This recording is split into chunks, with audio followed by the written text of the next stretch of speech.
It's a must for you installers that are trying to get production that you have a mini excavator with a hydraulic breaker on the job site.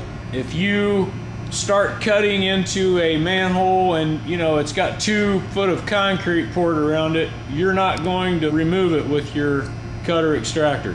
You'll be able to cut quite a ways down, but you won't be able to pull it out. In that situation, you're going to have a hydraulic breaker. It's just the only option that makes sense. We want to be safe. We want to protect our workers from injury. Air hammers are dangerous, and they take a lot of time to do what this tool can do in just a short amount of time.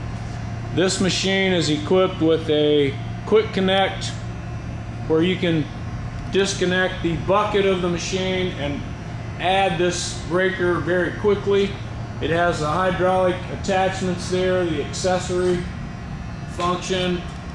So all the operator's doing is just pushing a button and this thing's breaking the concrete.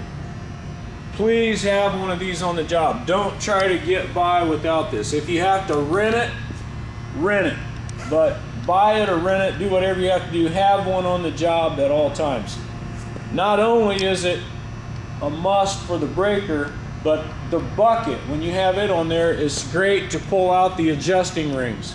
So you're not manually trying to pull those adjusting rings off the cone.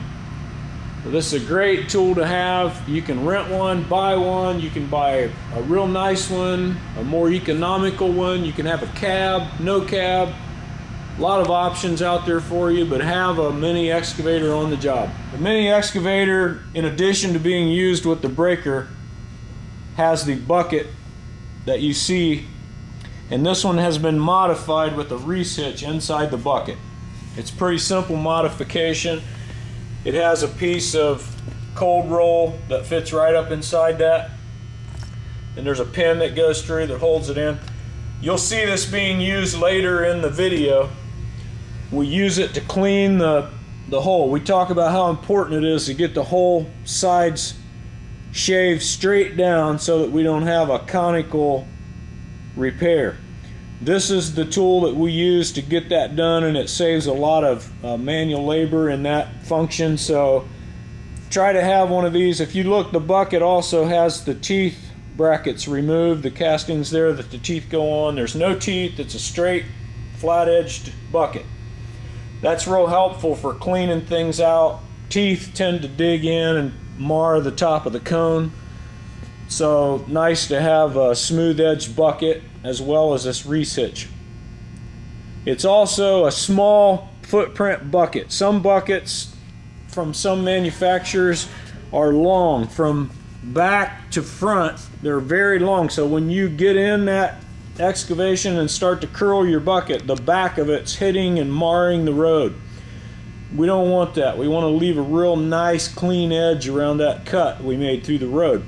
So a short bucket like this is nice. If you have a machine that's got a long bucket and you can't buy a bucket that's shorter, you may have to make a special bucket or modify the bucket that you have. The bucket also has a quick attach on it. We talked about that in relation to the hydraulic breaker. You definitely want a quick change. You don't want to spend a lot of time switching back and forth from breaker to bucket, so this makes it real easy. You pull one pin. Some even have a hydraulic quick attach. It's your option how you want to do that, but have a quick attach.